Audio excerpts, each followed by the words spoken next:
자, 여러분 프라임 경찰 학원에서 인사드리게 됐습니다. 자, 오태진 강사입니다. 자, 여러분들 저를 아시는 분들도 계시죠? 드디어 제가 면접 캠프까지 진행을 하게 됐습니다. 이게 저 한국사 강의를 해왔던 강사였는데요, 그죠? 경찰에서 한국사 폐지 이후에 제가 공무원 쪽으로 이렇게 넘어가서 현재 공무원에서도 한국사 강의를 하고 있습니다만, 제가 사실 면접 지도를 되게 좋아했어요. 이게 그래서 그냥 이론 강의, 문제풀이 강의만 했던 시기도 있었는데요. 그게 끝나고 난 다음에는 특히 경찰 학생들만을 대상으로 해서 제가 그 당시에는 일종의 그 재능 기부처럼 30분을 딱 모아가지고서 더 이상 받지도 않았어요. 그래서 그냥 무료 강의 형태로 진행을 해왔었습니다. 그게 벌써 8년 전이네요. 그래서 8년 전부터 면접 강의를 한 4년간 지속을 하다가요. 이제 회사에서 이제 그만하라. 왜냐하면 너 때문에 지금 장사가 안 된다. 너 무료 강의하면 되겠냐? 이래가지고서 중단된 적이 한 번 있었습니다. 자, 서설이 좀 길었습니다. 프라임입니다. 프라임 경찰학원에서 면접 캠프를 시작하게 됐습니다. 오늘 설명드릴 내용은 이런 순서에 따라서 설명을 드릴 예정입니다. 강사 소개는 이미 끝났죠. 자, 조금 더 자세하게 설명을 드릴 예정입니다. 오늘은요, 필기시험 이후에 여러분들이 준비하셔야 될 플랜에 대해 설명을 잠시 드릴 거고, 그거 이제 3번, 4번, 5번까지입니다. 그래서 신체검사, 서류 작성, 사전조사서, 적성검사, 그리고 왜 면접이 중요한가에 대한 얘기를 드릴 것입니다. 그리고 왜 프라임 경찰 면접 캠프인가 커리큘럼을 소개해 드리면서 오늘 간단하게 여러분들께 설명회를 마무리하겠습니다. 저는요, 면접 캠프 전임을 여기서 맡게 됐습니다. 2015년에는요, 제가 노량진의 남부경찰학원이라는 곳에서 한국사 강의를 하면서 말씀드린 대로 그 1차 시험, 2차 시험이 끝날 때마다 필기시험 합격자분들, 그 당시에 이제 제가 지도했던 학생들이겠죠. 그 학생들께 혹시 면접에 어려움을 겪고 있으면 찾아와라 했더니 그때 진짜 많이 오셨어요. 그래서 막 오셔가지고 제가 미안하다, 진짜 미안하다, 내가 면접을 전담하는 사람은 아니어가지고 30명까지밖에 못하겠다라고 해서 그냥 그때 마감을 친 적이 있습니다. 그래서 그때 무료 강의 형태로 제가 진행을 했었습니다. 근데 이렇게 해서 이제 진행을 했더니 30분을 제가 모아서 강의를 했었어요. 또 면접 지도를 했었죠. 이렇게 다 모아놓고 그랬더니 27명씩 합격을 시켰습니다. 물론 비공식입니다. 왜냐하면 제가 그 당시에 수강료를 받고 면접 지도를 한 게 아니었기 때문입니다. 그래서 그때 그 학생들이 저와 지금까지도 이렇게 지금도 얘기하고 결혼도 하고 청첩장도 주고 아기도 낳고 이러면서 잘 지내면서 술도 마시고 그런 적도 지금도 계속 진행하고 있습니다. 그리고 제가 회사를 바꿔서 2017년에는 이그잼 경찰학원이라는 곳에 가서도 면접 지도를 했었어요. 했더니 또 학생들이 또 많이 오시더라고요. 그때도 이 정도 됐습니다. 그래서 30분 중에 27분 정도를 계속해서 합격시켰고, 어떤 경우에는 28분까지 합격을 시켰습니다. 그래서 지금 그걸 보면 합격률은 일단 90% 이상이 되겠죠. 물론 이제 학생들이 많아지면 많아질수록 합격률은 약간 낮아질 수도 있습니다. 하지만 소수로만 일단은 운영을 하는 게 제 원칙입니다. 왜냐하면 저는 면접만 가지고 제가 강의를 하는 사람은 아니기 때문에 일단 시간적인 한계도 분명히 있고 해서요. 일단 소수로 지도를 하면서 어떻게든 그 학생들을 맞춤식 지도를 통해서 합격시키겠다. 그게 이번의 목표입니다. 그래서 오신 분들한테는 제가 진짜 최선을 다해서 저의 노하우, 그동안에 있어서의 면접을 진행하는 과정의 노하우를 몽땅 다 드릴 것입니다. 그래서 합격률은 이러고, 작년에는요 제가 신광은 경찰팀에서 계속 근무를 했었습니다. 그래서 신광은 경찰학원에서 근무하다가 한국사가 폐지가 되면서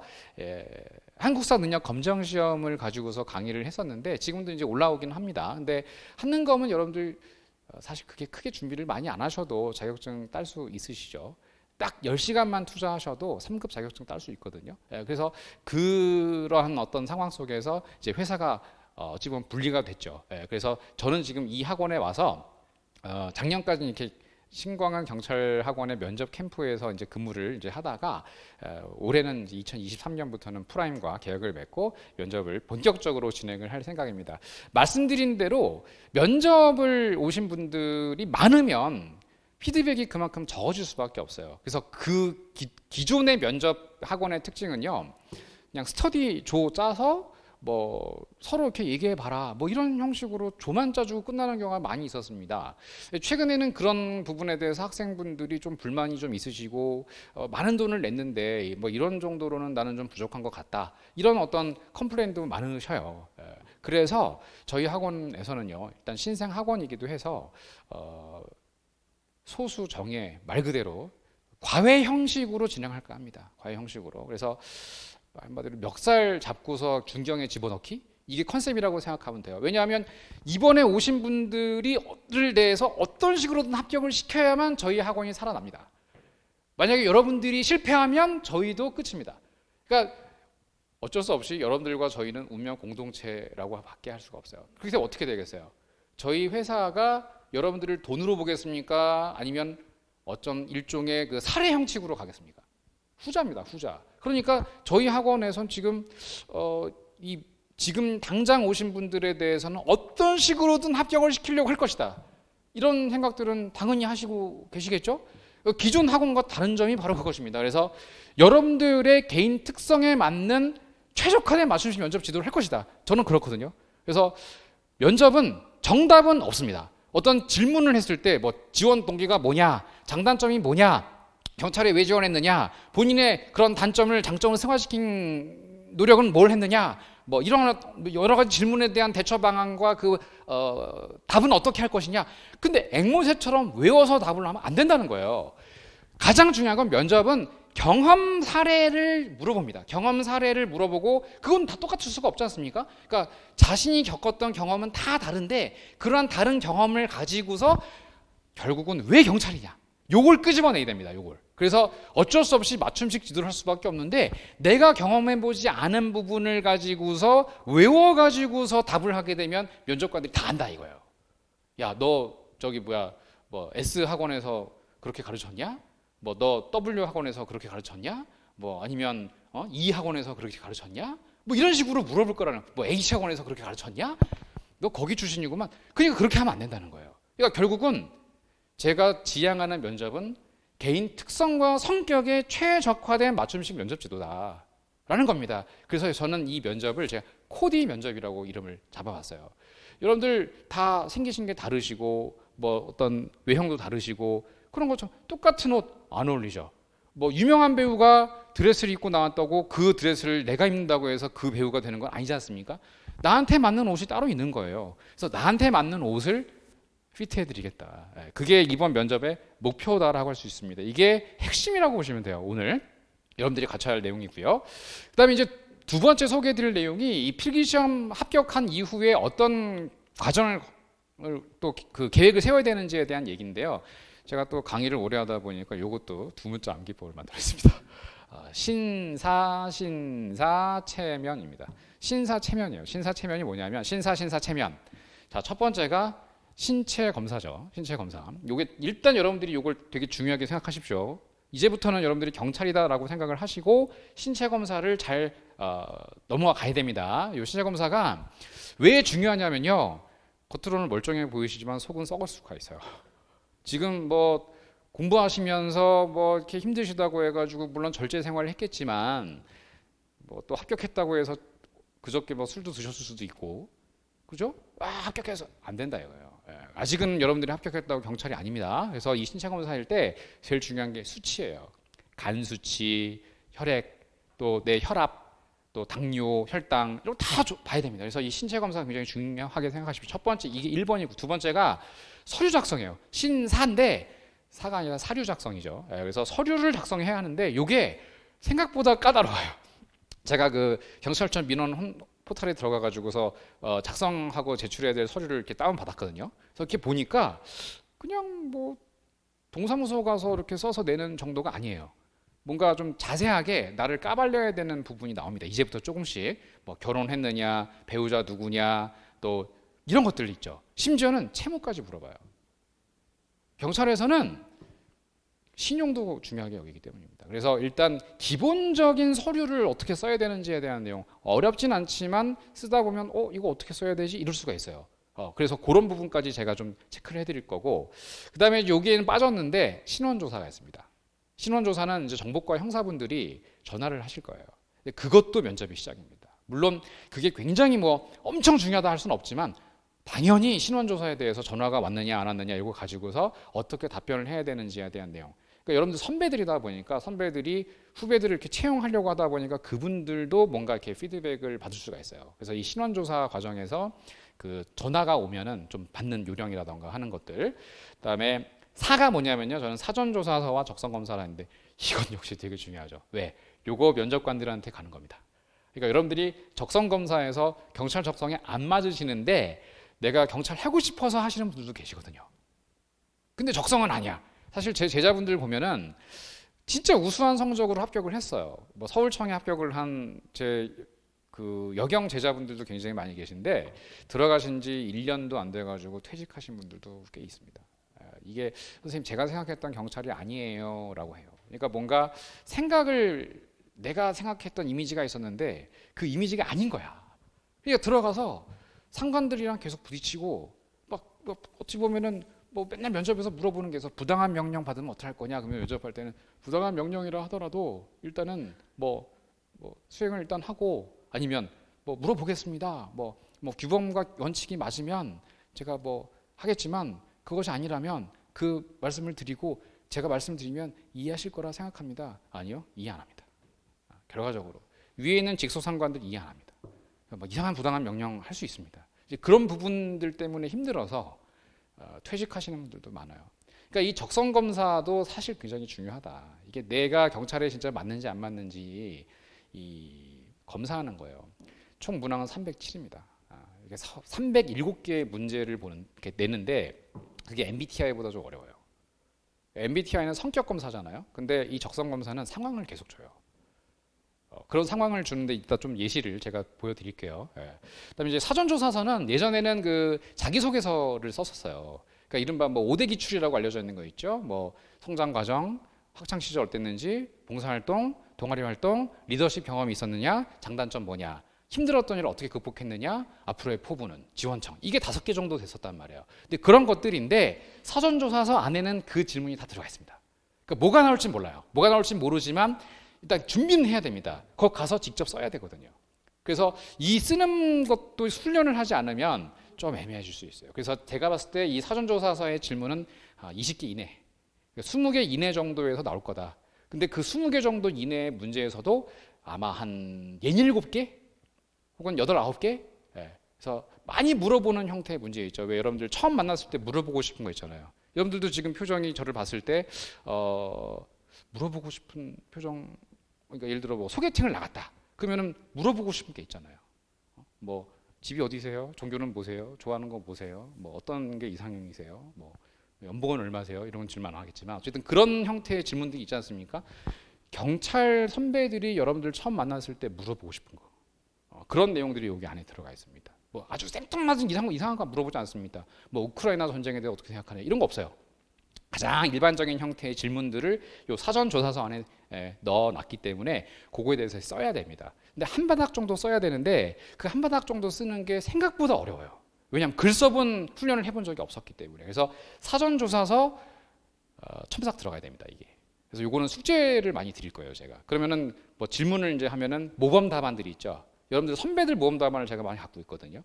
그러니까 제가 처음 강의를 하는 게 아니라 이렇게 그 학원에 와가지고 강의를 하는 건 처음이지만 이렇게 뭐 공식적으로. 근데 그 이전에 말씀드렸다시피 여러분들 선배들 280기 정도부터 제가 계속 강의를 하고 그 학생들로부터 받은 내용들이 되게 많아요. 이만큼 쌓여 있거든요. 그래서 그 합격한 학생들의 어떤 모범 답안 같은 거 이런 걸 좀 드리면서 나와 비교하는 형식. 한마디로 뭐냐면 고등학교 때 논술 같은 거.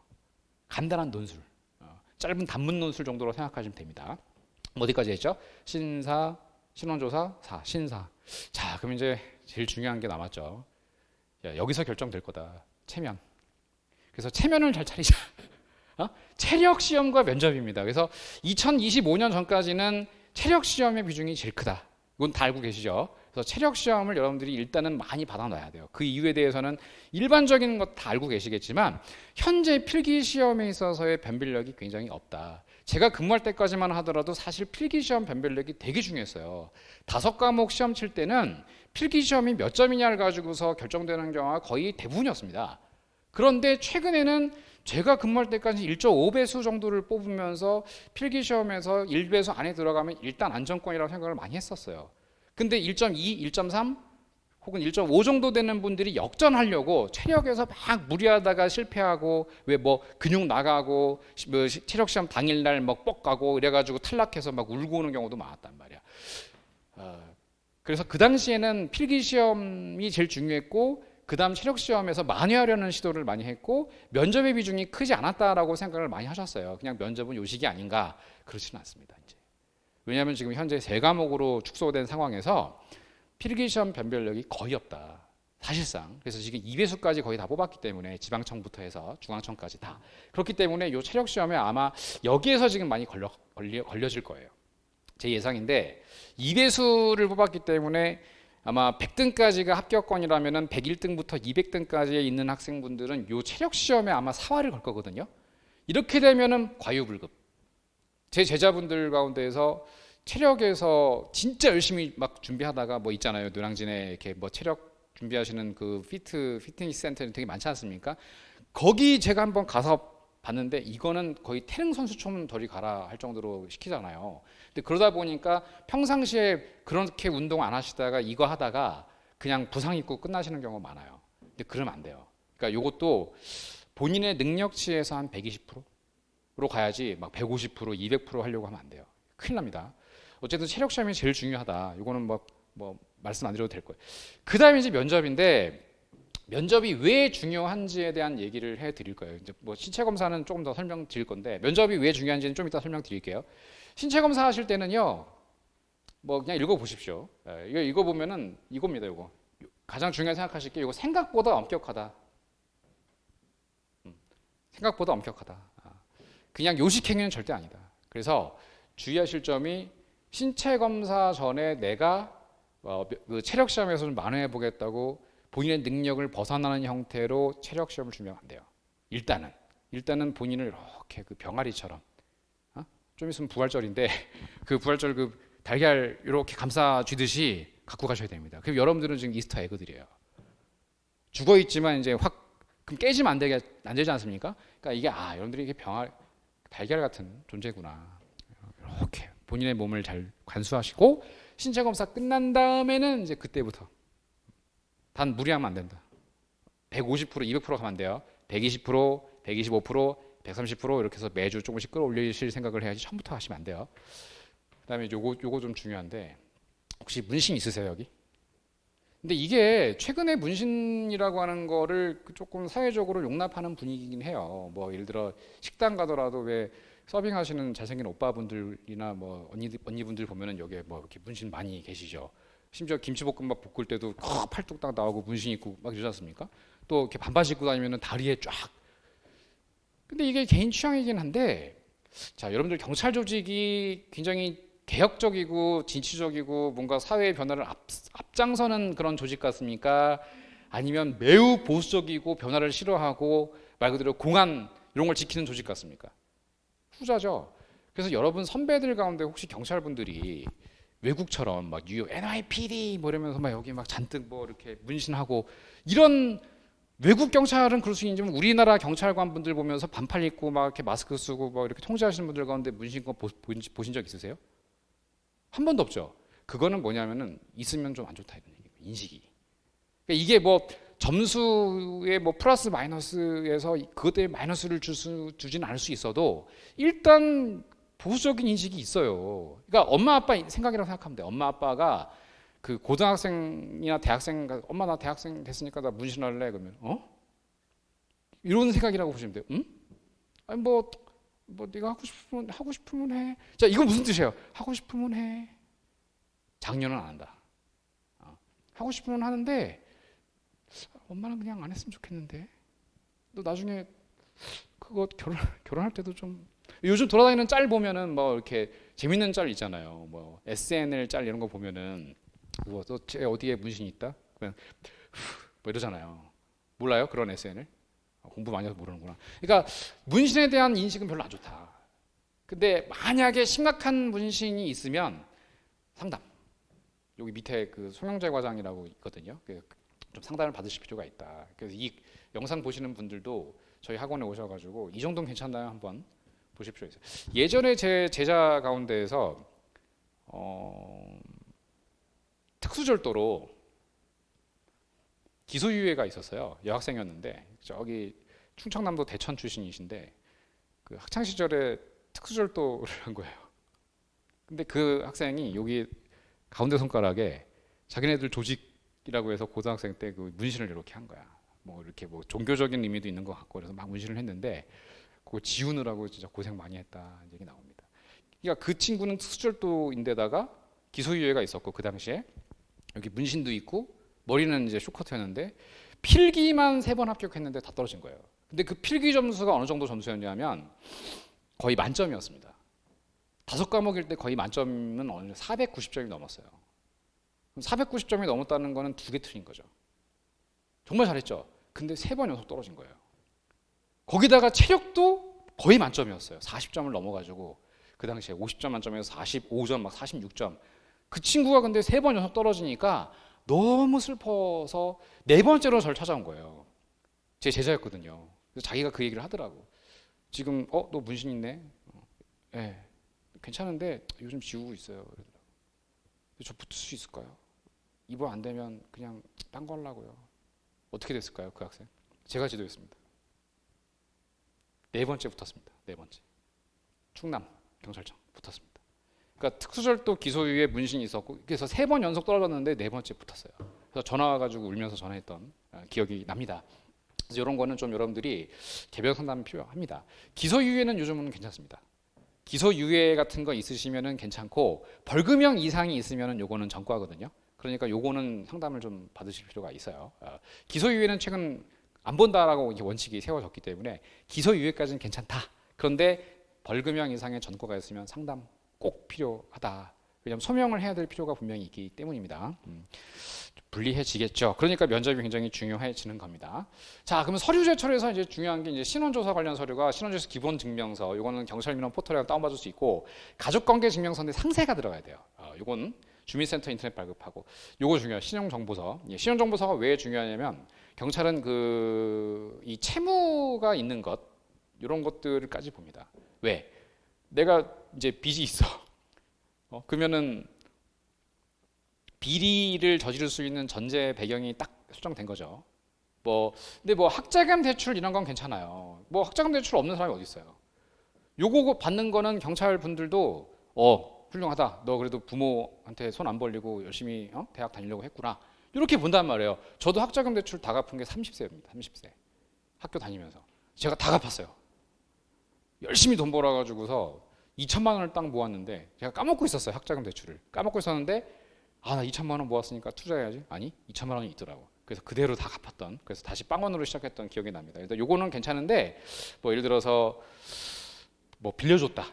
예를 들어서 지인한테 좀 빌려준 돈이 있다. 그럼 그게 다 뜨거든요. 채무. 그래서 요거는 어떤 식으로든 소명을 할 필요가 있는데 요것도 좀 문제가 있으신 분들이 계시면 상담 받아야 됩니다. 자, 그러면 신원주술서가 이겁니다. 이게 다 이걸 지금 여기서 제가 써드리진 않을 건데 생각보다 많죠. 그래서 이거야 성명, 등록기준지와 주민등록지와 실거주 3가지를 다 쓸 필요가 있어요. 등록기준지는 본 적이죠, 옛날에. 그다음에 주민등록상 현재 어디 있느냐, 그리고 내가 살고 있는 곳은 그냥 3가지가 달라요. 그 3가지를 다 다르게 쓰셔야 될 필요가 있고요. 사진이야 갖다 붙이면 됩니다. 실제로 그 인터넷에서 기존에 있는 사진 같은 거 여기다 갖다 붙이면 그냥 인터넷에서 제출할 수 있고요. 또 직장이 있으시면 써도 됩니다. 써도 되는데 이 직장도 그냥 알바 이런 게 아니고요. 그냥 직장이 있었다. 그런 경우는 써도 되지만 아르바이트 개념은 안 써도 상관은 없습니다. 예를 들어서 어디 그냥 시간 타임으로 근무했다 이런 거 있지 않습니까? 학생 때 그런 건 안 써도 됩니다. 저 같은 경우는 과외를 많이 했는데 그럼 과외했다 이렇게 쓸 필요 없잖아요. 그래서 그런 것처럼 직장은 이렇게 쓰시면 되고 자세한 그 부모, 배우자, 자녀 예를 들어서 결혼을 하셨으면 배우자까지 쓰셔야 됩니다. 그 배우자의 부모까지 쓰셔야 될 필요가 있고요. 또 여기 보시면 여기 있죠, 여기. 요거. 자, 뭐 봅니까? 재산 봅니다, 재산. 그래서 지금 현재 재산이 얼마 있느냐. 그러니까 이것도 한 5천만 원 정도까지는 괜찮다 이렇게 얘기를 봐요. 이 정도까지는 괜찮다 이런 얘기를 하시는데 이게 좀 넘어간다. 혹시 5천만 원 있으세요, 지금? 그러면 다 됩니다. 괜찮습니다. 전혀 문제 없습니다. 예를 들어 빵원, 뭐 빵원. 그죠? 미혼 자녀? 내가 미혼 자녀인데? 그러니까 다 빵원이죠? 이게 나다 임마 이러면 안 되고 그냥 다 빵원 이렇게 쓰시면 될 겁니다. 그다음에 정당 사회단 이게 되게 중요한데 요거 아픔 있죠 우리? 송 과장 아픔 있죠? 정당 사회단체? 정당에 가입한 적이 있느냐 이거 물어봐야 되거든요. 요거는 탈당하셔야 됩니다. 탈당해야지. 요거는 만약에 정당에 가입되어 있다 이러면은 안 됩니다. 그래서 요거는 분명히 혹시 뭐 정치 활동을 하셨나요? 정당에 가입되어 있다, 뭐 민주당에 가입되어 있다, 국민의힘에 가입되어 있다, 뭐 정의당이나 뭐 이런 거 있잖아요. 그런 거 있으면 없다고 해야 됩니다. 없다고. 다 탈당하셔야 됩니다. 이거는 공무원분들 특히 경찰 공무원들한테 요구되는 수준 높은 정치적 중립 의무가 있기 때문에 요거에 대해서는 그냥 없다라고 해야지 이거를 뭐 여기다 막 쓰면 안 됩니다. 알겠죠? 그래서 요거는 쓰면 요건 탈락입니다. 탈락. 주의하셔야 됩니다. 병역, 학력. 요 학력은 고등학교, 초등학교 같은 거 안 써도 됩니다. 중학교 필요 없고 고등학교 이상 쓰시면 되고요. 고등학교, 뭐 대학교. 요것도 직업란인데요. 직업란에 대해서 내가 먼저 뭘 했었느냐인데 알바는 안 써도 돼요. 말씀드린 대로. 그러니까 이거는 경력이 뭐였느냐라고 하는 부분이 이런 거에 지금 겹치죠. 그래서 내 직장이 뭐였느냐에 대한 얘기까지 이렇게 쓸 필요가 있고요. 뭐 자세하게 다 안 써도 됩니다. 그냥 내가 뭘 했었던 사람이냐 이 정도만. 또 해외 거주 이력 같은 건데요. 이거는 해외 거주는 말 그대로 해외에 거주한 거를 말하는 거예요. 그러니까 해외 관광이라든지 여행은 안 써도 됩니다. 내가 어디 놀러 갔었는데요. 뭐 이런 거 쓰면 안 되고 예를 들어 워킹 홀리데이 같은 거에서 뭐 한 1년 뭐 이런 거 있다. 그러면 뭐 그런 정도는 쓸 필요는 있는 거죠. 그런데 그 단순한 관광이라든지 하는 거는 쓰면 안 됩니다. 쓸 필요 없습니다. 전혀 필요 없고 북한 가주 친족 이런 것도 별로 해당 사항이 없는데 이거는 이제 탈북하신 분들도 최근 경찰 시험에 응시할 수 있기 때문에 탈북자분들에 대한 얘기 그래서 있느냐 없느냐 이런 얘기까지 이거는 좀 만약에 탈북자라면 쓸 필요가 있다 말씀을 드릴 수 있고요. 또 개인정보 수집과 관련돼서 다 동의하시면 됩니다. 다 동의하시고 저 싫은데요. 그러지 마시고 다 동의하십시오. 다 동의하셔야 됩니다. 하시는 게 좋고요. 그래서 요 정도가 이제 신원 진술서예요. 이 기본 신원 진술서 이건 무조건 내야 됩니다. 이건 무조건 내야 되고 그 다음에 사전조사서가 이제 나와요. 제가 이제 신서하고 신사죠. 그래서 신원조사 이후에 사전조사와 적성검사인데 이 말씀드린 대로 이 사전조사서는요 가서 쓰는 거예요. 가서 쓰는 건데 언제 쓰는지는 몰라요. 적성검사를 받는 날에 작성할 수도 있고 면접날 당일에 작성하는 경우 두 가지가 있습니다. 그래서 적성검사 날에 쓸 수도 있고 면접날 쓰는 경우도 있다. 이거는 각 청마다 다르니까 일정을 확인할 필요가 있고요. 곧 나올 겁니다. 그리고 요 두 가지의 내용은 모두 개별 면접관들에게 들어간다. 말씀드린 대로 기소유예 같은 거는 들어가지 않습니다. 없고 이런 그 개별 면접관에게 내가 썼던 적성검사표를 가지고 아마 어떤 면접 질문의 자료로 활용할 거예요. 그러니까 잘 봐야 되는 겁니다. 이것도. 그러니까 이건 뭐 그냥 내가 하고 싶은 대로 이렇게 다 쓰면 나는 뭐 예를 들어 좀 이따 나오겠지만 뭐 공격적이다 그런 부분이 있거든요. 그런 부분에 대해서 매우 그렇다, 보통이다, 아니다, 아주 아니다 이렇게 5가지 정도 체크하게 되는데 뭐 이렇게 운전을 하다가 보면은 욕을 하는 경우가 있다. 뭐 이러면은 매우 그렇다. 그럼 안 되는 거예요. 뭐 예를 들어서 술을 많이 마시면 필름이 끊기는 경우가 있다. 그러면은 이런 부분들에서 내가 어떻게 해야 되느냐, 뭐 혹은 뭐 이렇게 싸운 적이 많다, 뭐 분노가 끓어오른다, 뭐 우울한 경우가 많다, 집에 혼자 있으면 뭐 뛰어내리고 싶은 생각이 들기도 한다, 뭐 예를 들면 이제 그럼 매우 그렇다, 아주 아니다. 그러면은 뭐 예를 들어서 뛰어내리고 싶은 충동이 들 때가 있다. 이런 그 문항이 있으면 어떻게 해야 돼요? 그렇죠, 매우 아니다라고 하셔야지. 나 그런 적도 있었어. 왜냐하면 저도 그런 적이 몇 번 있거든요. 왜 그 뭐 직업도 없고 이럴 때 집에 이렇게 혼자 있으면 고시원에서 혼자 있으면. 뭐 이럴 때 있잖아요. 가끔. 그러면 이제 가끔 그렇다. 그럼 안 된다는 거예요. 알겠죠? 이가 매우 아니다. 그러니까 이런 거는 여러분들이 좀 보시면 알아요. 보시면 알 겁니다. 그래서 그리고 그날 이제 뭐 적성검사를 하든지 사전조사서를 쓰던 날이든지 여러분들 선배 경찰관들이라는 거를 절대 잊으면 안 됩니다. 항상 예의 바르게 행동하시고 통제를 무조건 잘 따라야 된다. 그래서 뭐 덮어놓으라면 하면 덮어놔야지 그거를 미리 왜 뭐 시험 문제 미리 보려고 하는 마음이 이렇게 막 있잖아요. 그러면 이렇게 슬쩍 본다 그러면 그거 다 체크해 갑니다. 몇 번째 몇 번 이렇게 막 쓰고 이럴 수 있으니까 통제를 무조건 잘 따르십시오. 그래서 그 적성검사나 사전조사서를 통해서 특히 적성검사를 통해서 보는 게 이런 부분들이에요. 그러니까 여러분들이 경찰에 어울리는 사람들인지 아닌지를 보는 거죠. 그 이유는 이제 여기에 잘 나와 있는데 이 성격검사, 인재상검사, 윤리검사 세 가지가 있어요. 그러니까 이 성격검사는 어떤 품성을 갖고 있는 사람들이냐, 어떤 품성을 갖고 있느냐. 쉽게 얘기하면 얘가 할 만한 애냐, 그러니까 정상적인 인간이냐, 약간 비정상적인 부분이 있느냐. 그러니까 쉽게 얘기하면 사이코 또라이 검사라고 보시면 돼요. 그래서 말씀드린 우울한 경우, 또 외로움을 많이 느끼는 경우, 선생님 저 가끔씩 외로움을 느껴요. 누구나 그렇죠. 누구나 외로움을 느끼죠. 저 지금 남자친구도 없고 여자친구도 없고 외로워요. 안 된다. 그런 거랑 상관이 없어요. 이러면 안 되고 그냥 그 왜 히키코모리라고 하나요? 그런 걸 보는 거예요. 이런 걸. 그래서 그 은둔형 외톨이 등이 일본에 47만 명인가 있다면서요. 147만 명인가 있다면서요. 20대가. 그러니까 그런 요즘에 20대에 대해서 그 20, 30대에 대해서 일반적으로 MZ 세대 이렇게 얘기하잖아요. 면접 질문에 분명히 물어볼 겁니다. MZ 세대에 대한 하도 사회적인 어떤 그 선입견이라던가 MZ는 이럴 것이다 이런 게 있기 때문에 선배들이 20대, 30대들을 오히려 어려워해요. 지금 현재. 왜냐하면 저도 그렇거든요. 사실 요즘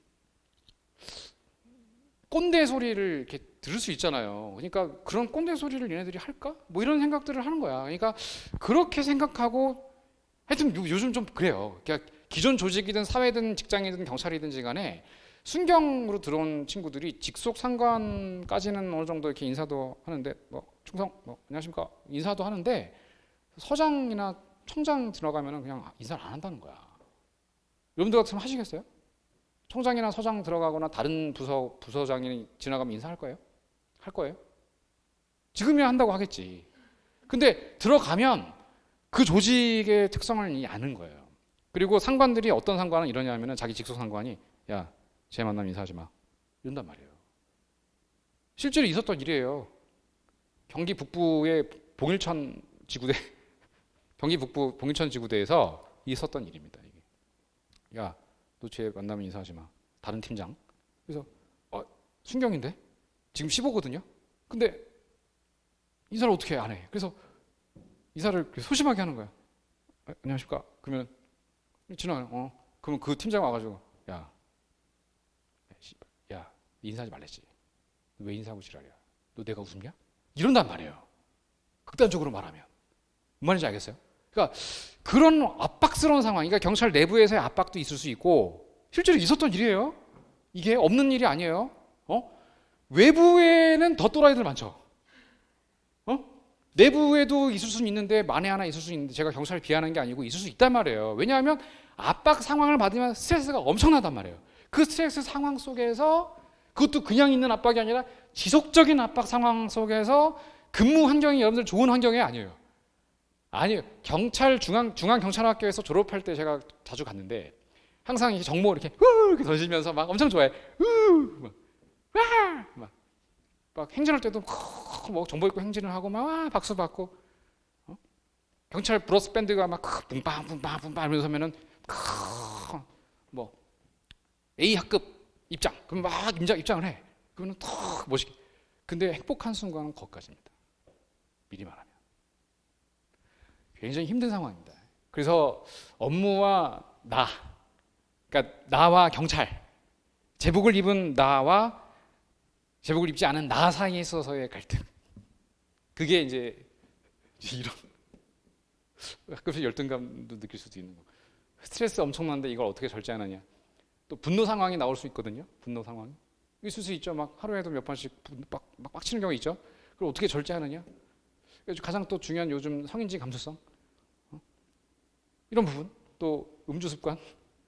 뭐 주량은 얼마나 되는가. 예를 들어 뭐 한 5병 마십니다. 그래.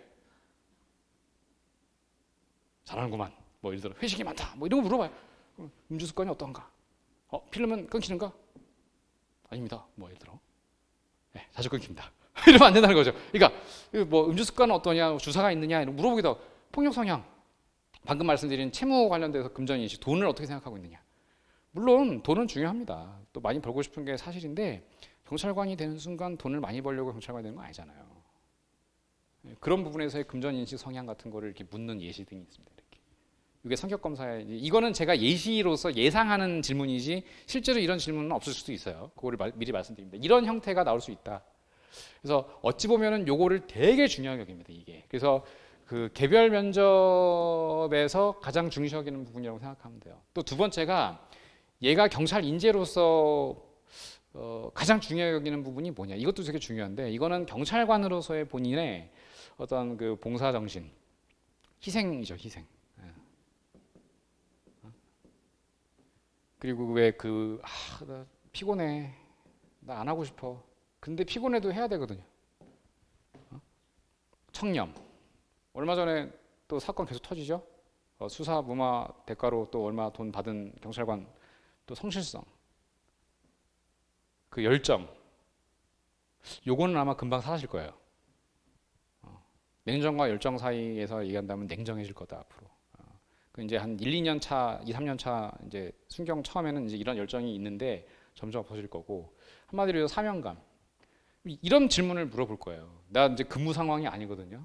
그럼 이제 와 해방 놀러 가고 오늘 벚꽃 놀러 가야지. 벚꽃 축제 가는데 이런 경우가 생길 수 있죠. 그럼 여러분들 같으면 쫓아가겠는가? 쫓아갑니까? 쫓아갈 겁니까? 쫓아갈 겁니까? 간다고요? 그렇죠. 간다고 해야죠. 당연히 간다고 해야죠. 근데 뭐 저 그동안 스트레스 많았고요. 근데 여기까지 와서 이걸 해야 됩니까? 제가 싸보 입고 있는데. 근데 요즘 지나가는 경우가 많이 생기더라 이거예요. 이런 거. 보직 변경되는 상관이 사적인 업무를 부탁하면 할 겁니까? 이런 이제 갈등 상황인 거예요. 그죠? 이런 거. 그래서 이런 부분에서는 어떠겠어요? 사명감을 물어보는 문제일 거다. 마지막 세 번째 경찰 윤리검사에서 준법의식, 법을 이렇게 지키려는 거를 이제 물어보는데 뭐 당연히 법 없이 살 사람이다 이러는데 예를 들어서 무단횡단 아까도 잠깐 얘기 드렸죠. 이제부터는 하면 안 되는 거죠. 해소사고 하더라도 아무리 사소한 거라 하더라도. 근데 이제 그렇게 간단한 질문이면 좋은데 아버지가 음주운전을 하고 있는 걸 적발했어. 우리 아빠야. 잡고 보니까. 그러면 단속하겠는가? 할 거예요. 진짜? 할 거예요? 아버님이 좀 실망하시겠네. 맞습니다. 그게 준법의식이에요. 해야 된다는 겁니다. 무조건. 준법 이거 단속해야 됩니다. 단속. 이런 제가 아버지라고 극단적인 상황 얘기했는데 이거 음주단속 해야 됩니다. 또 채무가 내가 돈이 지금 많이 상황이 있는데 뭐 예를 들어 알게 됐어. 수사 과정에서. 확실해. 몇 배 튕길 수 있어. 할 겁니까? 안 한다 그래야지 당연히. 그리고 안 해야 되고. 이런 게 자기 통제의식입니다. 알겠죠? 예. 그래서 이런 것들을 물어볼 거다. 그래서 이게 뭡니까? 성격 검사다. 그러니까 이런 질문이 307문항. 300개가 넘을 거다. 그래서 10분 쉬고 다시 뭐 또 검사하고 또 시험 문제지는 반납을 하기 때문에 그걸 훼손하면 안 됩니다. 여러분들 후배들 또 계속 써야 되기 때문에 그러하고요. 또 최근에는 이 성격 검사가요. 작년 2022년에 그 6월달에 경찰청에서 여러 번 필기 합격한 학생들이 있다 해서 그 성격 검사지를 외우고 있는 거예요. 이제 그러니까 쉽게 얘기하면 이제 뭐라 하죠? 속일 수 있는 거예요.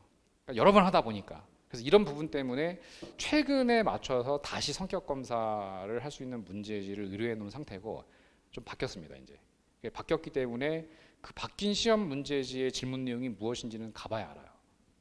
근데 아마 크게 다르진 않을 건데, 그러니까 이런 그 모순된 상황 속에서 갈등 상황 속에서 압박 스트레스 상황 속에서 대처하는 거, 그다음에 그 경찰에 있어서의 가장 중요한 봉사와 희생 정신을 발휘할 수 있느냐. 또 세 번째가 아무리 사소한 거지만 준법을 할 수 있는 자세가 갖춰져 있느냐, 아니면 어려운 상황 속에서 뭐 친인척과에 있어서 어떻게 보면 친지죠. 친지들과의 관계 혹은 친구들과의 관계에 있어서도 한번 봐줘 이런 부분을 그냥 유두리끼 넘어갈 사람이냐 아니면 이걸 준법 의식에 그렇게 송지할 것이냐 이런 부분들을 이렇게 직접 물어볼 거라는 겁니다. 이게 성격 검사에서 물어보는 내용일 거다.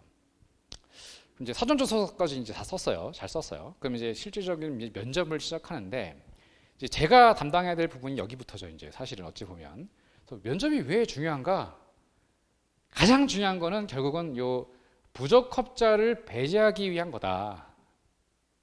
근데 이게 기존에 있어서 면접은 이렇게 써 있어요. 그러니까 제가 이제 다 그 관련 서적, 뭐 논문 이런 것들 다 이렇게 훑다 보니까 부적합자를 배제하기 위한 것이 면접이다라고 써 있지만 저는 조금 생각이 이제 좀 다릅니다. 물론 이것도 중요해요. 하지만 더 나아가서 플러스 알파 두 번째가 뭐냐면 적합자들, 이 적합한 사람들 가운데서도 적합한 사람들에게 가점을 주겠다. 저는 이렇게 생각합니다. 이제.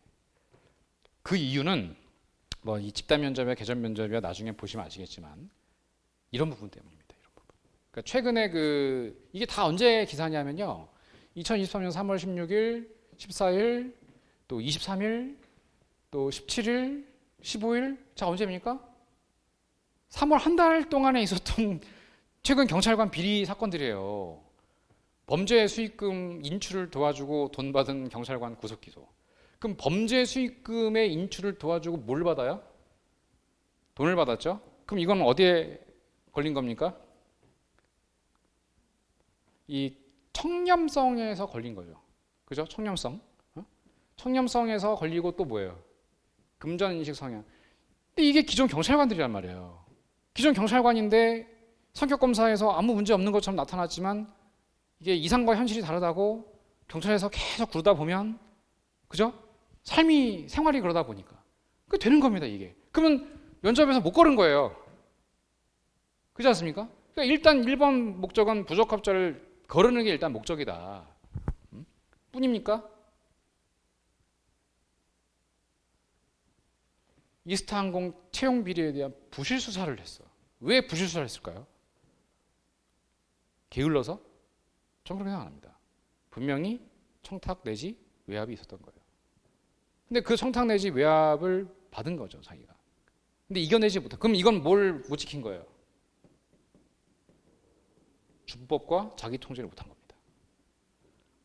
아까 그랬죠. 친지가 부탁했을 경우에 단속하겠느냐? 가장 대표적으로 단속한다. 그럼 아무리 친한 사람이든 누구든 야 좀 도와줘 이번에 좀. 그랬더니 뭐 하여튼 뭐 잘해볼게. 안 할 수는 없지만 뭐 안 한 건 아니죠. 수사는 했으니까. 근데 어떻게 한 거예요? 부실하게 했다는 거예요. 부실하게. 그게 다 걸린 거예요. 그죠? 또 세 번째. 이거 뭐예요? 흉기에 찔린 경찰관이 있었는데 동료들의 무관심 속에서 이게 뭐예요? 아까 비번인데 용의자를 뒤쫓고 있는 동료가 있었는데 자기 관할이 아니라고 해서 그냥 안 본 거랑 같은 개념인 거죠. 이게. 아까 쫓아가겠습니까? 했더니 쫓아간다 했는데 이거는 좀 심각한 상황 아닙니까? 무관심. 세 번째, 동료 여경 스토킹한 40대 경찰관 징역 1년 실형. 성인지 감수성. 여기 여성 후보자들이 많이 오셨는데 앞으로 여러분들이 당할 수도 있는 또 처할 수도 있는 상황일 수 있습니다. 이게. 그렇죠? 이런 부분에서 이런 남성 경찰관들에 대한 성인지 감수성 부분을 분명히 볼 거다. 또 이건 가장 최근에 있었던 문제, 뭐 많이들 아시겠지만 이 학폭 문제 최근에. 그래서 지금 생활기록부를 다시 봐야 되지 않냐 이런 내용까지 나오기 시작해요. 지금 정치적으로 뭐 학폭 사건 있지 않습니까? 뭐 국가수사본부장으로 있었던 정모 변호사가 자기 아들이 학폭 가해자인데 그걸 무마했었단 말이야. 그게 발각된 것이죠, 그죠? 이런 부분에서 그 학폭 문제가 불거지면서 조사를 해보니 학폭 퇴교를 당한 학생들이 있는데 제가 알고 보니까 뭐 경찰대에서도 10명을 더 징계했다. 근데 이것뿐이 아니에요. 이게 제가 얼마 전에 통화해 보니까 현재 중앙경찰학교 있죠. 지금 현재 거기서도 지금 이것 이상으로 퇴교당한 친구들이 되게 많대요. 이게 알려져 있지만 않지. 그러니까 결국은 이런 상황에서 당연히 뭐를 중시 여길 수밖에 없어요? 면접입니다. 면접. 성격 검사, 사전조사서, 면접에서 어떤 식으로든 부적격자를 배제를 하는 것이 1번이다. 왜냐하면 들어와서 사고 치면은 경찰 얼굴에 먹칠하는 거니까. 그래서 부적격자를 가려내려는 시도에서 굉장히 열심히 뭔가를 만들어낸 거예요. 여러분들이 앞으로 이런 상황에서 대처를 할 때 첫 번째 개별 면접과 집단 면접이 있는데 중요한 건 뭐냐면 개별 면접이 더 중요해요. 사실. 요것도 10점이고 요것도 10점, 총합 20점인데 똑같지만 요게 훨씬 중요해요. 요게. 그리고 학생들은 상대적으로 어려워하는 게 요거를 더 어려워합니다. 왜? 요거는 나 혼자 들어가는 건데 집단 면접은 여러 명이 같이 들어가는 거예요. 뭐 예를 들어 여기 다 서울청 합격하신 분들 다 같이 들어갈 수 있어요. 같은 조가 돼가지고. 그러면 거기서도 내가 어떤 식으로든 10점, 뭐 8점, 6점 이런 식으로 받을 거니까 어떻게든 돋보이려고 할 거란 말이에요. 그럼 내가 답변을 한 것과 상대방의 답변을 한 것을 비교하게 되면 갑자기 어떤 생각이 들어? 됐다 씨. 이런 생각이 들 수 있죠. 그러니까 상대적으로 더 어려움을 겪는 게 집단 면접이에요. 그런데 여러분들과의 예상과는 달리 개별 면접이 훨씬 중요하다. 사실은 큰 차이. 집단 면접에서는 튀려고 하는 행동이라든지 그렇다고 너무 소심한 행동을 안 하면 돼요. 그럼 대략적으로 평균 정도 점수를 받을 수 있어요. 괜히 뭐 제가 뭐 어쩌고 막 저요 이러지 말라 이거예요. 자, 이 면접은 순경을 뽑는 면접이지 팀장을 뽑는 간부를 뽑는 면접이 아니죠. 그래서 제가 이제 나중에 면접 지도할 때 여러분들 계속 얘기하겠지만, 자, 여러분들 같으면 누굴 뽑겠느냐예요. 대등한 동료를 뽑는 게 아니고요. 누굴 뽑는 거예요? 후배를 뽑는 거예요. 동생. 그럼 여러분들 학교 다니시면서도 뭐 동아리 활동을 하든 어느 조직에 들어가시든 동생들이 만약에 들어오면 어떤 동생들을 좋아하느냐예요. 핵심은 그겁니다. 그러니까 동생들을 뽑거나 후배들을 뽑는 그런 면접이지 이게 대등한 뭐 일을 맡기려고 그러려고 하는 게 아닙니다. 그럼 누굴 뽑겠느냐? 그걸 생각하시라는 거예요. 그러면 막 저도 그런 걸 대학 다니면서도 많이 했지만 뭐 엄청 튀려고 일단 저는 면접을 대학 다니면서도 많이 했는데 일단 그 후배 뽑을 때 일단 이렇게 왜냐하면 조직 융화에 있어서 문제가 생길 수 있다. 너무 튀는 애가 들어오면 조직의 단합을 깰 수가 있어요. 이건 뭐 다른 얘기긴 합니다만은 그 여성 후배들을 뽑을 때는 제가 안 뽑았어요. 법이 그랬어요. 여성 후배들 뽑을 때는 여자 동료들이 뽑았어요. 여자 동기들이 딱 뽑았어요. 그럼 여자 동기들이 누굴 뽑는 줄 아세요? 남자들은 누굴 뽑을 거? 누굴 뽑고 싶어요? 여자 후배들이 들어오면 누굴 뽑고 싶어 할 것 같아요. 그렇지. 이쁜 애들. 엄청 이쁘고 막 꽃 같은 애들 뽑고 싶어 하는 거예요. 근데 그런 친구들이 들어오면은 조직이 어떻게 될 것 같아요? 다 남자들 선배들이 걔랑 사귀려고 장난 아니겠죠. 그럼 조직이 어떻게 되겠어요? 망가질 수 있죠. 그래서 거기서 딱 선을 긋는 거예요. 야, 여자 후배들은 여자들이 뽑아. 그럼 여자들은 여자들을 더 잘하니까. 남자들은 여자들을 모르거든요. 무슨 얘기인지 아시겠죠? 네. 그래서 여자 동기들은 여자 후배들 뽑을 때는 이쁜 애들 안 뽑았어. 참 그러니까 참 이거 이렇게 얘기하면 좀 그렇긴 한데 절대 안 뽑았어. 이상하게 안 뽑았어요. 물론 꼭 그런 건 아니지만 일반적으로 그랬어요. 그럼 누굴 뽑았느냐? 그냥 망가지는 애들. 그냥 그러니까 뭐 시키면 잘할 것 같고 잘 망가지면 망가지는 대로 뭐 그런 애들 있죠. 웃긴 애들. 그런 애들을 많이 뽑았단 말이에요. 물론 경찰이 그런 애들 뽑으려는 건 아니지만 절대적으로 내가 능력을 뭐 발휘하겠다 이거라기보다는 그냥 조직에 잘 들어와서 적응하고 시키면 시키는 대로 혹은 힘든 일이 있을 때는 힘든 일을 하면서도 힘들긴 한데 어떻게 하겠어요? 그냥 할게요. 이런 친구들을 더 우선시 여기는 경향이 있다는 거예요. 그런 부분들을 보면 됩니다. 그러니까 뭐 여러 가지 뭐 기준이 있어요. 뭐 품성이 가장 중요해 이렇게 써놨잖아요. 그럼 품성은 어떤 품성을 말할 것 같아요? 까라면 까고 하라면 하고 근데 그러면서도 스트레스를 어떤 식으로든 해소를 잘 하려고 하는 애들 그런 친구들을 뽑으려는 게 이거예요. 이거. 품성은 그렇습니다. 집단 면접에서는 그 수준을 차별하고 평가를 하는 것인데 말씀드린 대로 그 수준이라고 하는 것은 능력을 말해보는 게 아니고요. 물론 말은 잘해야겠죠. 논리적으로. 그런데 그것보다는 다른 사람들 예를 다 잘 듣는 그런 친구들을 더 우선시 여기는 겁니다. 그런 자세까지 다 봐요. 그러니까 내가 말을 안 하고 있다 하더라도 면접관들은 말을 안 하고 듣는 친구들까지 다 보고 있습니다. 이런 식으로. 이렇게 보고 있습니다. 그래서 여러분들 여기서는 겸손, 중용, 절제 하지만 내 차례가 왔을 때는 단호하면서도 논리적인 모습을 보여야 한다. 예의를 지키면서. 그게 집단 면접에서 제일 중요하다. 그래서 면접 정도가 어느 정도냐면은 뭐 1, 2, 3, 4를 본다. 경찰 공무원 면접 인용법에 들어가 있는 건데 여기 평가에는 요건 점수는 없는데 이게 뭐냐면 적성 검사. 적성 검사는 점수로는 들어가지 않지만 분명히 반영을 합니다. 이를 토대로 이걸 보는 거예요. 그래서 10점, 10점. 나머지 5점은 가산점. 그래서 총 25점. 비중이 커요, 작아요? 엄청 큰 겁니다. 엄청 큰 거. 그래서 제가 도와드릴 거는 요 부분이라 이렇게 보시면 되고요. 꽈락 이거는 불합격 기준이 이제 10점 만점에서 면접관 2인 이상이 2점 이하로 평가한 항목이 있으면, 그러니까 두 사람이 2점 이하로 평가를 했다 10점 만점에서, 그럼 탈락입니다. 무조건. 점수가 아무리 높아도 상관없어요. 그냥 무조건 탈락. 혹은 여러 항목 가운데에서 두 항목이 2점 이하다. 한 사람이라도 두 개를 이렇게 하를 줬다. 그러면 탈락입니다. 그러니까 2점이 두 개가 있으면 안 돼요. 무조건. 사람이든 항목이든. 그래서 이러면 탈락이니까. 근데 이런 경우는 진짜 말 그대로 딸아이가 아니면 2점을 받기는 진짜 쉽지 않지 않나, 이런 생각이 좀 듭니다. 난이도는 어떤 정도의 난이도냐면요, 쉽지는 않습니다. 불합격할 수도 있을 것 같다라는 정도의 난이도를 줘요. 나 이거 좀 버벅댔는데? 이거 어떻게 답변을 해야지? 머리가 하얘지는데? 이런 질문들이 있거든요. 그런 정도의 질문이 나올 수 있다. 아주 쉽지 않아요. 옛날에는 밥은 먹었는가? 점심은 뭐 먹었는가? 네, 뭐 먹었습니다. 됐네. 예? 이런 친구 있어요. 지금 경기 남부에서 근무하고 있습니다. 경기 남부 부천경찰서에서 근무하고 있는 형사로 있는 친구가 있는데, 걔가 오전 조의 맨 마지막 번 면접이었거든요. 근데 들어가서 막 별 준비 다 했어. 그랬더니 오는 길은 힘들지 않았나? 아니, 괜찮습니다. 뭐 잘 왔습니다. 점심은 뭘 먹을 예정인가? 예?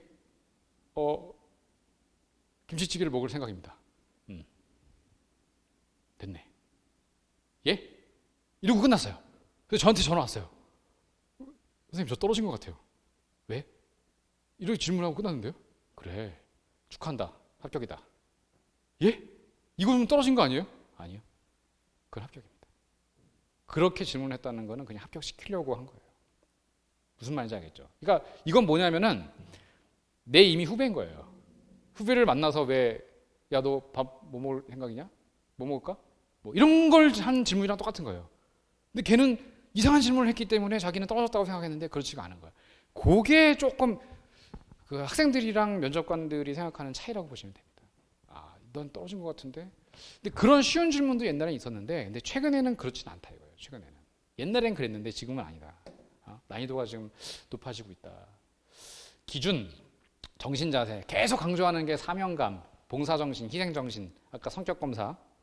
그래서 이거는 성격검사에서 나타나는 내용이고, 이제 전문 지식과 그 응용 능력인데, 경찰관 직무와 관련되어 있는 전문 지식 등이 있죠. 상황 대처. 그 상황을 어떻게 대처하는지에 대한 내용인데, 가장 중요한 게 매뉴얼에 따라서 즉각 행동을 하느냐 안 하느냐. 합리적인 판단을 하고 있느냐 안 하고 있느냐. 그러니까 작년에는 아마 이런 걸 많이 물어봤을 거예요. 그 이태원 참사 과정에서 지금 수사를 받고 있는 분들이 많이 계신데, 그때 경찰관들의 대처가 적합했느냐에 대한 내용이 계속 나올 거거든요. 이게 작년에는 아마 그런 부분들이 화두였던 것 같아요. 그런 것처럼 어떤 특정한 상황 속에서 경찰관들이 이 적절한 대처를 하고 있느냐 안 하고 있느냐, 가장 중요한 게 뭔지 아세요? 내가 뭘 하려고 하면 안 됩니다. 경찰관은 바로 지원 요청. 이게 제일 중요해요. 이게. 그리고 난 다음에 뭘 해도 한다는 겁니다. 지원 요청이 제일 중요하다. 자기가 뭐 슈퍼캅 뭘 하려고 영화 너무 많이 봐가지고 그건 안 된다 이거예요. 또 의사 표현의 정확성과 논리성. 이제 이거는 뭐냐면 글을 많이 쓰고 생각을 하고 요거를 발표를 하는 걸 말하는데, 다 못해요 지금 다 잘하는 학생들이 하나도 없다. 그래서 이 발표를 한다고 하는 거는 이제 말을 하는 건데, 생각을 많이 해야만 글로 정리를 할 수 있고, 정리된 글을 가지고서 말을 할 수 있거든요. 근데 학생들은 생각도 안 하는데 말을 하려고 해. 그러면 말이 이제 꼬이기 시작하는 거예요. 그러니까 이 5주 동안에 여러분들이 앞으로 해야 할 일이 뭐냐면요, 진짜 많이 생각을 해야 됩니다. 정말 생각을 많이 하고, 그거를 끄적끄적이면서 글을 쓰느라는 게 아니라 단어를 좀 써야 돼요. 단어. 내가 어떤 그 질문이 왔을 때는 이런 단어를 한번 가지고서 말을 이렇게 만들어 봐야겠다. 그러니까 머릿속에 PPT가 들어가 있어야 돼요. 그러니까 PPT는 다 글이 아니잖아요. 그냥 제목 이렇게 들어가 있는 것처럼 뭔가 소재를 잡아야 됩니다. 소재. 그 소재를 연결시키는 것이 이제 말입니다. 말. 그게 논리입니다. 그래서 이 3번을 제가 굉장히 잘하거든요. 그래서 이 3번에 대한 얘기를 할 거예요. 그다음에 예의미 성실성 당연하고요. 그다음에 발전 가능성은 뭐냐면은 루틴. 그러니까 평상시에 본인의 그 삶 라이프의 루틴이 어떠한가. 이게 되게 중요해요. 그러니까 운동을 안 하는 분들이 있을 수 있는데요. 운동을 하는 루틴. 저는 매일 아침 30분씩 조깅을 합니다. 뭐 예를 들어 뭐 어떤 한이 있어도 아침에 일어나가지고 운동을 합니다. 제가 제 친구 중에 피부과 의사 하는 애가 있는데 걔가 저랑 며칠 전에 술을 진짜 많이 마셨거든요. 대낮부터 한 3시부터 먹기 시작했어요. 근데 걔가 막 몸이 진짜 좋아. 근데 저는 막 술을 엄청 막 많이 마시면 다음날 되게 힘들어가지고 운동 못 나가거든요. 근데 다음날 저한테 딱 운동 그 헬스장에 있는 사진을 딱 찍어서 저한테 보내더라고. 나는 아무리 술을 많이 먹어도 다음날 아침에는 어떤 식으로든 몸을 풀어. 그래야 내 하루를 망치지 않아. 이런 루틴. 그러니까 이런 뭐 발전 가능성이라고 하는 거는 좋은 루틴을 갖고 있느냐 안 갖고 있느냐 이게 되게 중요한 겁니다. 만약에 이런 루틴이 없으면 본인들이 내 삶에서 나의 신체 활동이나 정신 활동에 있어서의 최고 수준의 에너제틱의 그 에너지를 갖출 수 있을 만큼의 뭔가 준비를 해야 됩니다. 아침마다. 그런 루틴이 발전 가능. 이게 이제 쌓이고 쌓이면서 그게 뭐 어학이든 아니면 뭐 운동이든 뭐 아니면 취미 생활이든 이런 것들이 그냥 하는 게 아니고요. 저는 공예를 하는데요. 뭐 하는 거 좋다 이거야. 근데 그걸 함으로써 경찰관 직무 수행에 어떻게 도움을 줄 수 있느냐? 요거를 연계시켜야 할 필요가 있어요. 항상 늘. 본인의 삶에 늘 루틴을 만들어서 그 루틴이 내가 제복을 입었을 때 어떤 식으로든 긍정적인 에너지를 줄 수 있는지에 연계시키는 것이 앞으로의 면접의 핵심이다. 그리고 이 면접은 그냥 가식적으로 뭔가 통과하려고 하는 시도를 하지 마라. 그냥 진심을 다해서 내가 앞으로 내 삶을 경찰관의 삶을 이렇게 살아갈 것이다 라고 하는 걸 지금 만들어야 됩니다. 지금. 그래서 이 발전 가능성이라고 하는 거를 굉장히 중시하게. 그래서 그것은 곧 뭐냐면 나의 발전은 곧 조직의 발전이랑 연결되기 때문입니다. 경찰관이 배 나오면 되겠어요? 안 되겠죠. 근데 배 나온 경찰관 되게 많죠. 저희 집 앞에서도요. 제가 이제 출근할 때마다 저희 지구대 제가 앞을 지나가는데 항상 그 아저씨들이 계시거든요. 그러면 항상 뒤에서 그 백차 뒤에서 이렇게 담배를 이렇게 피우고 계세요. 근데 배가 이렇게 나와 계세요. 그럼 전 그거 보고 저러시면 혹시 뭔가 상황이 발생했을 때 뛸 수 있을까? 내가 더 빠를 것 같은데? 이런 생각이 들 때가 있어요. 무슨 말씀인지 알겠죠? 그러니까 그런 어떤 나의 어떤 발전과 유지는 조직의 발전과 밀접한 관련이 있다 말씀을 꼭 드리고 싶습니다. 그래서 요거는 뭐냐면은 가장 대표적인 뭐 인성 부분에 있어서 물어보는 문제, 뭐 본인의 장단점이 뭐니? 물어볼 거고 또 조직이 있으면 그 과정에 리더십을 발휘한 경험이 있었니? 그럼 리더십이 무엇인지에 대한 정의를 새로 내려야 돼요. 리더가 뭐예요? 라는 겁니다. 리더가 뭐예요? 책임자.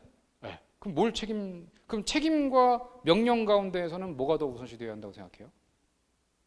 뭐 이런 겁니다. 명령을 내리고 난 다음에 그에 대한 책임은 내가 지는 것입니다. 그렇죠. 그럼 그 명령은 어떤 과정을 거쳐 내릴 건데요? 뭐 예를 들어. 근데 순경들에게는 리더십이 많이 필요할까? 그런 부분부터 다시 들어가는 겁니다. 이거는 순경에게 필요한 게 아니에요. 그럼 여러분들은 뭘 얘기하냐면은 지휘가 아니고요. 뭐예요? 봉사, 희생입니다. 이게 리더십입니다. 내가 하겠다. 이게 리더십이에요. 리드라는 뜻이 뭐냐면요. 책임자라는 뜻이 아니라 영어로 얘기하면요. 앞서는 사람의 뜻이거든요. 그럼 앞선다라고 하는 건 무슨 뜻이에요? 남들이 다 무서워하고 하기 싫어하는 걸 내가 하는 거거든요. 내가. 그게 리드입니다. 그러니까 이 리드에 ER 붙으면은 내가 먼저 하는 사람이란 뜻이에요. 이런 것도 만약에 리더십이 무엇이냐라고 하면 저는 리더는 명령을 내리는 사람이 아니라 가장 먼저 해야 할 것을 먼저 하는 사람이라고 생각합니다. 그러면 면접관이 어때요? 뭐 겉으로 오 이러지 않지만 공감한단 말이에요. 어때요? 제 말이 이렇게 해드릴 거라는 거예요. 앞으로 면접을 할 때. 그 모든 걸 다시 원점에서 생각을 하십시오. 원점에서 리더십에 대한 내용, 순경이 발휘할 리더십, 직무. 너 왜 이 지원했냐? 여기 몇천 개 왜 지원하려고 하냐? 뭐 이런 거예요. 그러면 누구나 다 뻔한 대답을 해요. 뭐 여성 인권과 요즘 아이들에 대한 뭐 범죄가 계속 나날이 흉폭해지는 가운데 뭐 어저께도 강남에서 대로변에서 40대 여자를 납치해서 살인한 사건 발생했죠. 30대 3인조가. 이거 내릴 거란 말이에요. 이런 거. 여성을 상대로 하는 범죄가 뭐 날로 흉폭해지는 상황 속에서 뭐 여성의 입장에서 뭐 이렇게 접근할 거란 말이지. 그럼 그런 부분에서 그 이유가 무엇이냐에 대한 답을 논리적으로 답하시면 된다. 꼭 뛰어날 필요는 없다. 말씀드린 자기 관리 어떻게 하느냐. 술 많이 먹었다. 어떻게 할 거냐. 뭐 이런 거. 뭐 스트레스 엄청 많다. 뭐 이런 거. 비중이 계속 커지고 있다고 제가 얘기했죠. 이게. 그다음에 집단 면접에서는 뭐 예를 들어 나에 대한 내용이 아니고요. 제가 여기로 갈까요? 욜로 현상에 대한 본인의 생각은 무엇인가? 그러면은 집단 면접. 그래서 저는 욜로는 이렇게 생각합니다. 뭐 또 반대하고 뭐 찬성하고 긍정이고 부정이고 이런 식으로 이제 사회에 대한 생각. 그러니까 요즘 우리 주변에서 일어나고 있는 사회적인 여러 가지 사건들이 있지 않습니까? 그런 이슈도 여러분들이 놓쳐서는 안 돼요. 이슈도 분명히 생각하셔야 됩니다. 왜냐하면 여러분들은 공안이기 때문입니다. 공안. 공공의 안전. 그게 단순한 범죄에만 해당되겠습니까? 아니거든요. 경찰의 집단 행위, 예를 들어 국가수사본부가 설치되는 것에 대한 본인의 생각은? 저는 반대합니다. 그럼 안 된다 이거예요. 그러니까 반대할 때 하더라도 왜 반대하는지에 대한 논리적이 필요한데, 예를 들어 이제 청이라든지 국가 정부에서 하는 일에 대해서는 순경 입장에서는 좀 유연하게 대처를 해야지 명확한 정치적인 생각을 내세워서는 안 된다. 별로 긍정적이진 않다. 이렇게 볼 수 있고. 세 번째, 주취자 사망 사건 얼마 전에 왜 집 앞에까지 들여다놨는데 그 문 안쪽에서 돌아가신 분이 있잖아요. 그런 부분에서 경찰관이 잘했느냐 못했느냐에 대한 생각. 이것은 적절한 직무 집행이었느냐 아니면 부족했느냐. 그거에 대한 이제 본인의 나름대로의 생각을 정리할 필요가 있는 것이죠. 항상보다 매뉴얼에 따라 본인의 생각보다는 매뉴얼을 미리 숙지를 할 필요가 있는 거죠. 뭐 경찰이 개선해야 될 분야는 지금 현재 경찰의 어려운 점은 무엇이고 부족한 점은 무엇이냐. 이제 이런 부분에 대한 본인의 생각을 정리한다. 이게 집단 토론이라는 거예요. 이런 부분들을 가지고서 아마 계속해서 여러분들과 훈련을 할 것이고요.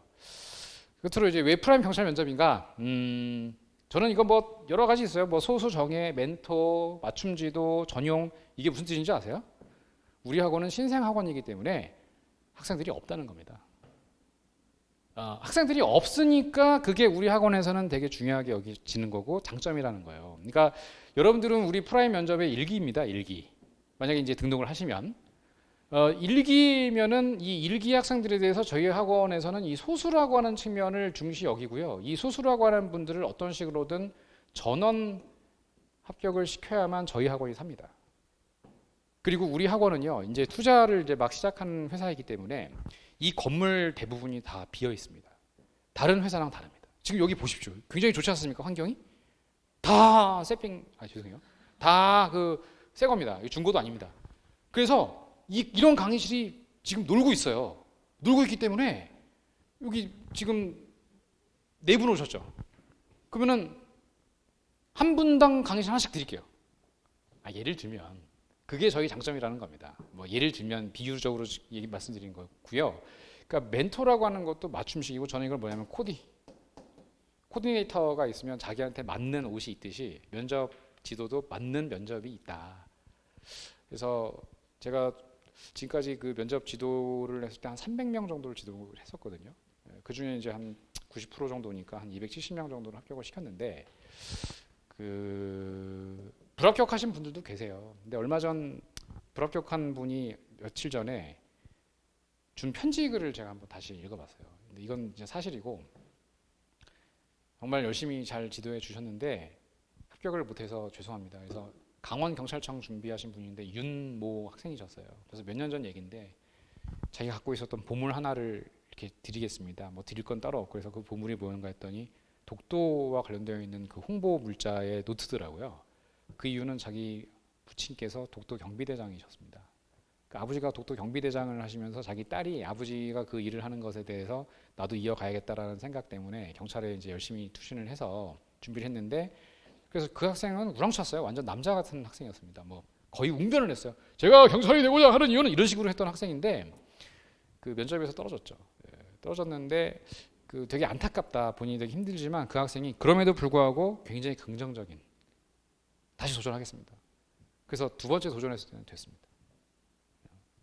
그 학생이 준 이렇게 장문의 편지글을 읽으면서 아, 내가 그래도 그때 열심히 했구나. 학생들이 떨어졌음에도 불구하고, 왠지 떨어지면은 그 면접 지도한 리더, 그 강사나 교수한테는 일단 부정적인 생각이 있을 수 있잖아요. 근데 그런 생각이 없으셨던 것 같아요. 그래서 저는 여러분들이 갖고 있는 그 면접에 대한 잠재력이라고 하는데 요거를 좀 끌어올릴까 합니다. 끌어올릴 건데 어떤 식으로 끌어올릴 거냐면은 끊임없이 생각을 하게 할 것이고 끊임없이 질문을 하게 되는데, 이 질문에 대한 내용은 나에 대한 질문도 있지만 사회 이슈에 대한 질문도 있어요. 또 경찰에 대한 어떤 조직 질문도 있습니다. 그래서 끊임없는 고민과 번뇌, 어떤 그 질문을 통해서 그의 가장 적합한 단어들을 떠올렸으면 좋겠다. 결국은 그 있어 보이는 미사오가 아니라 핵심적인 단어 등은 사람들에게 심금을 울릴 수 있다, 이런 생각을 하고 있습니다. 그래서 저는 단순하게 부적격자를 그 가려내는 정도의 면접이 아니고 플러스 알파를 끌어내는 식의 면접을 지도할 생각이다. 뭐 예를 들면 최근 뭐 몇 년 전입니다만 벌써 합격한 친구가 끝으로 하고 싶은 말이 있는가라고 하는 질문에 대해서 그 학생이 의자에 앉아서 이제 생각을 많이 했어요. 그래서 한 3초, 4초간 이렇게 생각을 하다가 했던 답변이 생각이 납니다. 그 학생이 저한테 얘기했으니까. 저는 면접을 보기 전에 복도에서 대기하는 가운데 이 복도에 걸려 있었던 그림 하나를 보았습니다. 그 그림은 모자이크로 되어 있는 그림이었습니다. 그런데 가까이서 보면 모자이크는 아무 의미가 없지만 멀리서 보았더니 하나의 멋진 그림을 완성이 되었던 걸 보았습니다. 저는 이 경찰 조직의 작은 모자이크가 될 것입니다. 라고 답을 했습니다. 그러면 어때요? 면접관 입장에서 결과는 우수한 성적으로 합격을 했습니다. 우수한 성적으로. 그러니까 이것 어떤 겁니까? 센스죠. 순발력이죠. 마지막으로 하고 싶은 말이 있는가? 그러면 저는 뭐 훌륭한 뭐가 되겠습니다. 이게 아니라 그 면접을 대기하고 있는 가운데 복도에서 하나 놓치지 않은 거예요.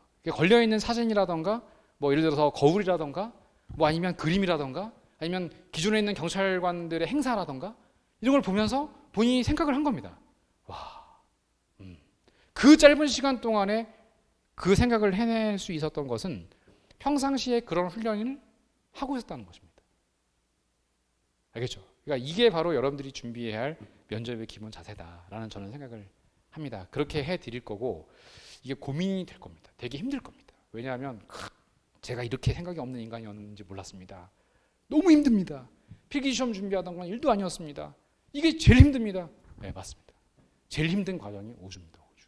근데 이거를 통해서 여러분들이 앞으로 경찰관이 되시겠지만, 경찰관이 되시고 난 다음에도 이 스트레스 상황에서 이걸 극복할 수 있는 본인만의 어떤 그 고뇌, 생각 등을 정리할 수 있는 그런 시간이 되셨으면 한다. 단순하게 합격하는 것 그 이상을 제가 한번 여러분들과 함께 진행해 볼 생각입니다. 자, 이렇게 해서 제가 면접 설명회를 이제 마무리할 겁니다. 지금 고민이 많이 되시고 싶으신데요. 저는 이제 많은 학생들이 지금 솔직히 안 왔으면 좋겠어요. 왜냐하면 많은 학생들이 오면은 제가 여러분들한테 드릴 수 있는 그 장점이 좀 깎인다고 생각합니다. 그래서 정말 소수 정예로 해서 이 학생들을 전원 합격시키는 게 일단은 제 목표고, 어쨌든 뭐 면접 가는 과정에서 아마 여러분들과 굉장히 스트레스 상황을 아마 접하게 될 거예요. 저도 그럴 거고. 그래서 평상시 아마 얘기하면서 기분 나쁘게 할 생각은 전혀 없지만, 여러분들의 어떤 삶을 이렇게 들어보면서 그 피드백 과정에서 어떤 식으로든 여러분들의 그 슈퍼에고, 뭔가 이렇게 자기도 몰랐던 부분들을 건드릴 수도 있습니다. 그러면 그 부분을 좀 힘들어하실 수도 있어요. 근데 그거는 여러분들을 무시해서가 아니라 나를 알아가는 과정이고 면접에 대비하는 과정이라고 생각을 해주시면 좋겠습니다. 그래서 여기까지가 훈련소 과정이고, 여러분들이 훌륭한 경찰관이 임용될 수 있도록 최선을 다할 생각이겠습니다. 자, 이렇게 해서 제 오태진 프라임 면접 캠프에 대한 설명회를 마무리하겠습니다. 혹시 그 밖에 질문이 있으시면 뭐 그 저희 학원 홈페이지라던가, 뭐 아니면 전화번호라던가, 아니면 여기 직접 참석해 주신 학생분들과 이렇게 얘기할 수 있는 시간을 많이 가질 테니까요. 더 궁금하신 점이 있으면 끝나고서도 언제든지 환영이니까 오셨으면 좋겠습니다. 자, 이렇게 해서 오태진 면접 캠프에 대한 설명회를 모두 마무리하겠습니다. 참석해 주신 여러분, 또 들어주신 여러분 감사드립니다. 면접 캠프에서 뵙겠습니다. 반갑게 맞이하겠습니다. 고맙습니다.